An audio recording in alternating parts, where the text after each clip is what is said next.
Hi everyone, this is Alex, and today I'm going to give you my top tips for surviving exam period.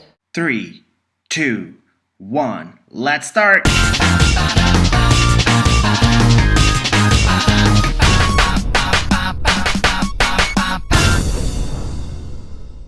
So guys, first I want to give you some health tips because it's really important to be in great health before you start studying. So, please drink plenty of water.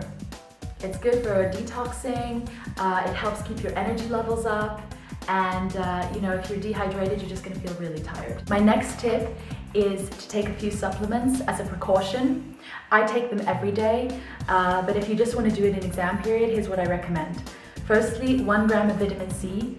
It's going to help boost your immune system and your energy levels and prevent you getting sick. Secondly, I would take flaxseed oil. It's full of omega-3s. You can also take fish oil, like cod liver oil or something if you prefer, and that helps with your brain function and increased concentration. And lastly, I would take multivitamins, just so you don't get any deficiencies, since we all know our diets aren't that great during exam period. Try and leave the house at least 1 hour a day, whether it's to exercise, because that will help stimulate your mental capacity and just help you keep fit and healthy, or if you don't want to exercise and you just want to socialize with some friends to keep sane during the long study hours, I would really recommend it. It's going to help your studies in the long run, even if you feel a bit guilty that you're not studying for that hour. It's gonna help. It's really important to sleep at least 6 hours a night. If you get any less, you're gonna be tired, lethargic, your metabolism is gonna slow down, and you won't be able to concentrate for long periods of time. Especially before an exam, the day before, you really need your rest, because when you're under stress, especially if you have an oral exam, you're not gonna be able to think on the spot.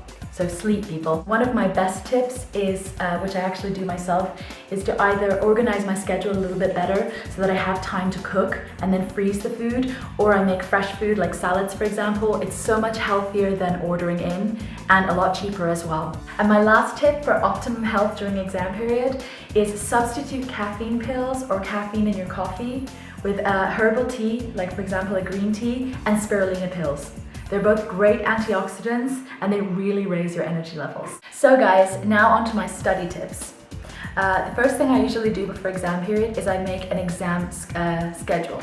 So what I do is I go on to a Word document or Edexcel, and if you have a Mac, I'm not sure what it's called, but you have it on your computer, and I make a table, and down the side I have the weeks of the exam period, and across the top I have the days of the week. And then I will actually put in the little boxes the dates of my exams, and I will highlight the ones I actually have exams on, and then the other dates, if there are, you get 3 or 4 dates per exam period, I would just add them, so if I fail an exam or I need to change my schedule, I can see all the dates for all of the weeks of exam period. And that's just really helpful, for planning. If you want to see how many days you need when you're setting out your exams, it's just really helpful, and just keeps you from getting stressed, and you can just, have it in your bag, pull it out, or stick it on your wall. And I actually use it as a calendar, so I cross off the days, so I know how many days I have till the exam. And it's also really therapeutic to just scribble out the exam when you're done with it. So the next thing I do is then make a study schedule, because right now we're still in the middle of the semester with a few weeks to go before our exam period, so naturally you guys will still have classes. So you need to fit your studying around your classes. So what I do is, put certain subjects on certain days, leave days that are more free for larger subjects, so I have a longer time to study them, because I don't like to study more than 2 subjects per day, because it makes me confused and tired. And then once I get into exam period, when we have no subjects and free days unless you actually have an exam, I split the day in half, and I do, I'm a morning bird, so I'm going to tell you what I do in the daytime, but for those night birds, you can also fit it to your schedule. I do 8 o'clock in the morning till 5, with a break for lunch of 1 big subject, and then I would do, take an hour off or 2 hours off, watch a movie, go out, socialize, exercise, and then from 7 till 11, I'd study a smaller subject or a big subject that is further away in the exam period. From my experience, it's really good to take the biggest subject first, or the one that you find hardest to study, because you're usually quite fresh in the beginning of exam period. compared to the end where you're tired and stressed and just want to go home.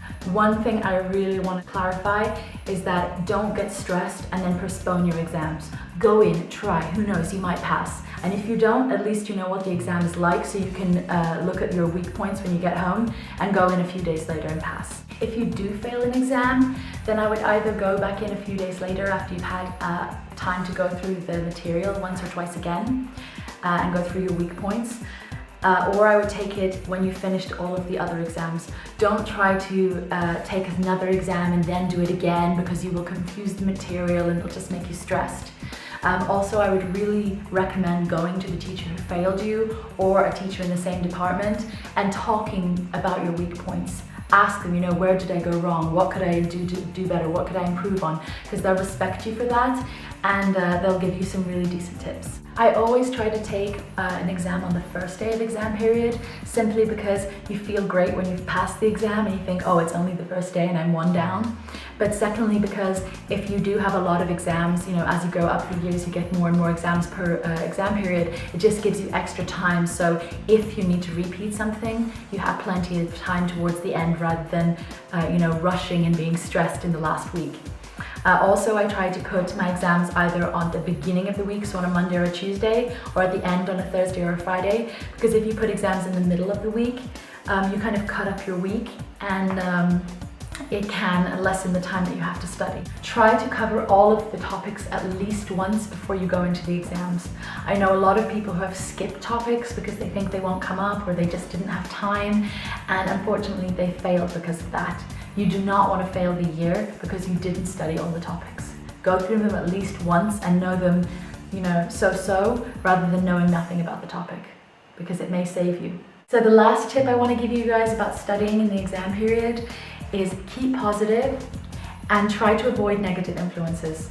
Sometimes there are certain people in your life, be it family or fellow students, who can stress you, make you feel drained, make you feel tired, and you really don't need that when you're already in a stressful and very tiring situation. So everyone, I really hope that you enjoyed my tips and found them helpful. Good luck to everybody who's taking exams from May onwards. And if you think there's anything I've forgotten or you'd like to see me talk about something specific, please comment below or send us an email at info@salmonellaplace.com. That's info@salmonellaplace.com. Again, good luck, and I'll see you soon. Bye!